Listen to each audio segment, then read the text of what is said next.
এর জন্য জোরাজুরি করতেছো বাড়ির ভিতর যাওয়ার জন্য? বাড়ির ভিতর যাওয়ার জন্য জোরাজুরি করতেছি এই জন্য।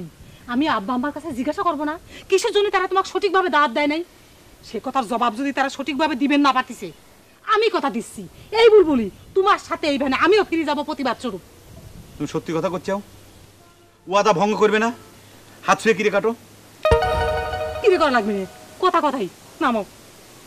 কথা কিন্তু তাহলে ওইটাই থাকলো। আমি ঢুকতেছি ঠিকই, কিন্তু যদি আমার সুমান আবার হানি হয় এই ভ্যানে না, আমি হাইটে চলে যাব। আচ্ছা এটাও কি আমারই টানা লাগবে? তা আমাকে দাও।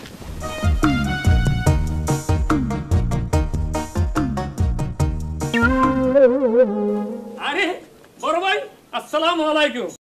আরে বড় ভাই, কেমন আছেন?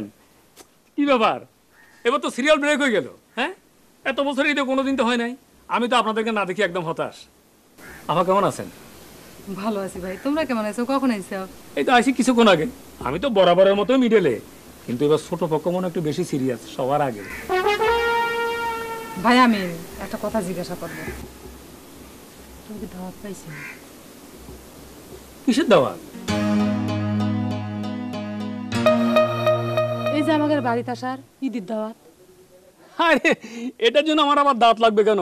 ঈদের শ্বশুর বাড়িতে আসা এটা তো আমার একটা ফিক্সড প্রোগ্রাম। আমি তো আর দাওয়াতের আশা থাকি না। কি